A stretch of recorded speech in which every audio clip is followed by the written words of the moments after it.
There's a guy who lives in my neighborhood, and I was convinced he was the worst gardener ever. One time he planted 10 Nellie Stevens holly plants as a hedge in his front yard, and 90%, 9 out of the 10 holly plants died within about a year or two. And the one survivor didn't really grow at all. One time he created a hugelkultur mound in his side yard, but it was so dry that nothing ever grew there except for some prickly lettuce. He tried to create this outdoor wormery, somewhere he could put red wigglers and have them output a bunch of worm castings and compost for him to use in his garden. He failed not once, but twice. He put a bunch of time and effort into creating a beautiful drought resistant Bermuda grass lawn, only for it to fail the next year. One time he thought he would buy a hose from Temu to save some money, and the hose broke within 1 hour of receiving it. One time he ordered 10 yards of compost that I'm not sure was actually compost because nothing really grows in it. One time he was working in his yard weed whacking, and he accidentally weed whacked a grapevine that he himself had planted earlier.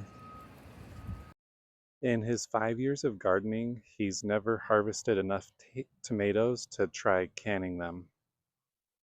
In his 5 years of gardening, he's tried to plant cabbage 4 times and never once has he harvested a head.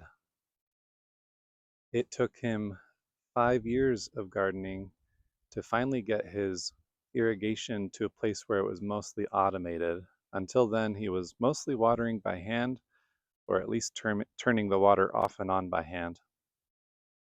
Over his 5 years of gardening, he's killed hundreds, maybe thousands of dollars worth of plants.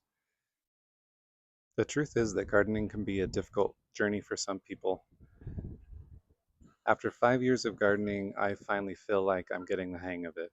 And sure, it's been complicated by the fact that I live in a really hot, dry climate. But honestly, the climate is always going to be a difficulty. Maybe you live in a place similar to mine, hot and dry.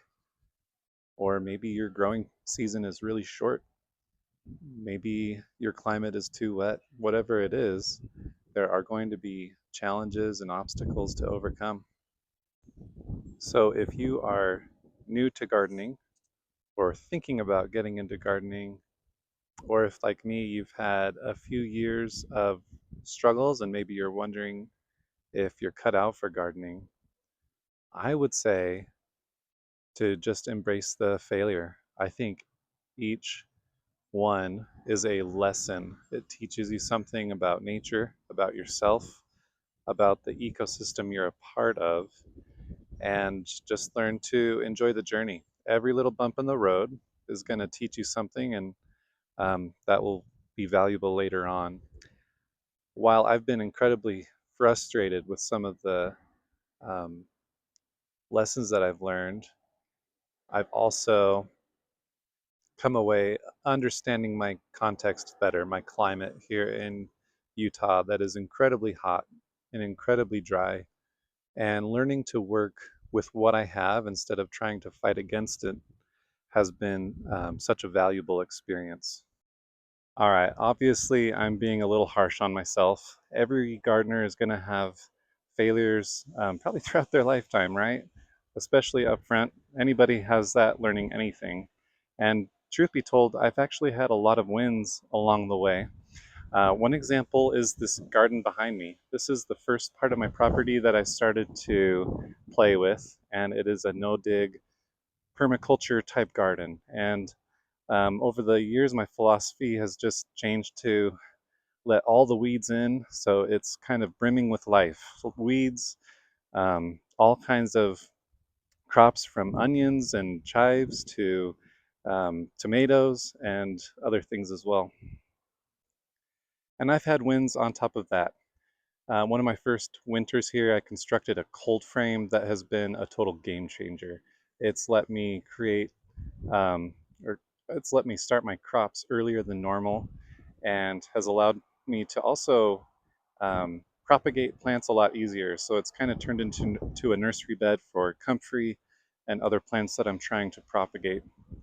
I've been able to raise dozens of ducks and chickens on my property as well, and I feel like I've been able to work with them, and that's been a lot of fun to see. Then there are the big crops that I'm really excited about: elderberry, raspberry, blackberry. These things are going really well. They're spreading just like I want them to.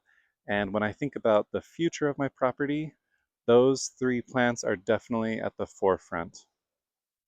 So my advice to any new gardener or any struggling gardener is going to be to focus on those wins.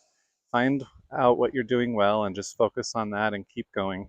Eventually, you'll have more and more wins as you get used to gardening in your context.